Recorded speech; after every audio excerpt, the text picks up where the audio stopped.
Dans le cadre de notre exploration des énergies de demain, nous vous proposons de découvrir certaines expériences sur les émulsions pétrolières développées par un des laboratoires de recherche de l'Institut français du pétrole. Mais avant de nous plonger au cœur de ces expériences, cherchons à mieux comprendre la problématique de ces recherches. Dans ce laboratoire, nous travaillons sur les émulsions pétrolières, c'est-à-dire sur les mélanges entre le pétrole et l'eau.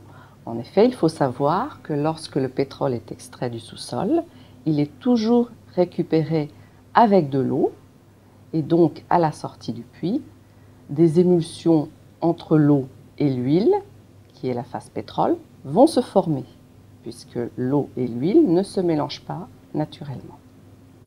Notre rôle va être de trouver des solutions pour séparer ces émulsions qui se forment naturellement entre le pétrole, qui est la phase huile, et l'eau, de façon à récupérer d'une part le pétrole le plus pur possible qui va être vendu à la raffinerie, qui va servir à fabriquer des carburants, des textiles, des produits chimiques de base, et d'un autre côté, de l'eau qu'il va falloir traiter de façon à pouvoir la rejeter la plus pure, la plus propre possible, ou bien la réutiliser à des fins agricoles, par exemple.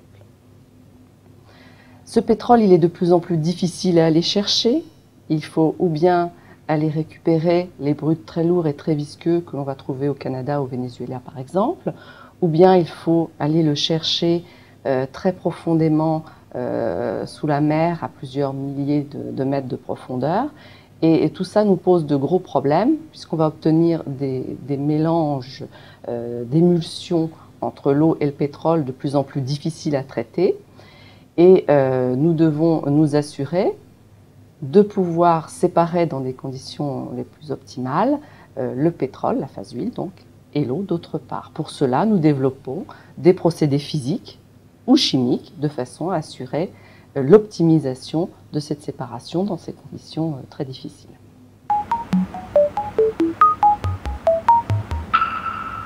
Pour débuter, nous allons faire quelques petites manipulations ludiques que vous pourrez refaire chez vous pour vous expliquer ce qu'est une émulsion.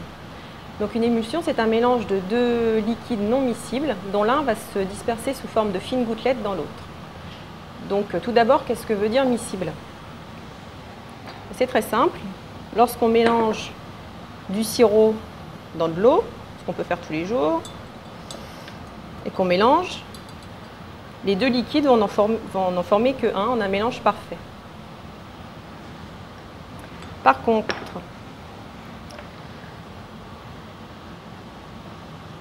quand on va mélanger du vinaigre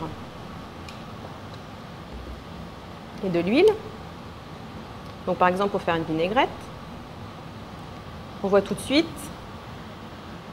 que les deux produits ne vont pas se mélanger. Donc on dit qu'ils sont non miscibles, contrairement à l'eau et le sirop où les deux étaient miscibles. Si on agite pour apporter une énergie, en se disant que ça va peut-être favoriser le mélange,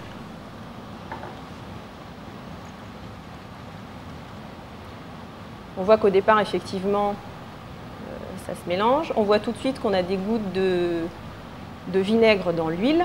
Donc le vinaigre étant essentiellement composé d'eau, on dira qu'on a une émulsion eau dans l'huile.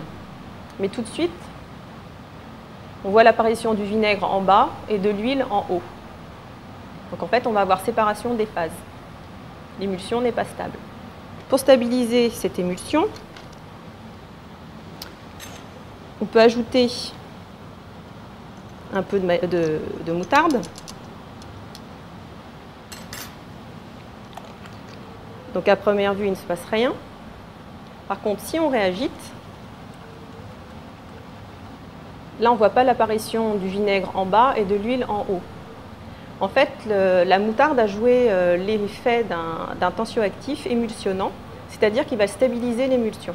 Donc là, on se demande quel est le lien avec les émulsions pétrolières, le sujet de cette animation.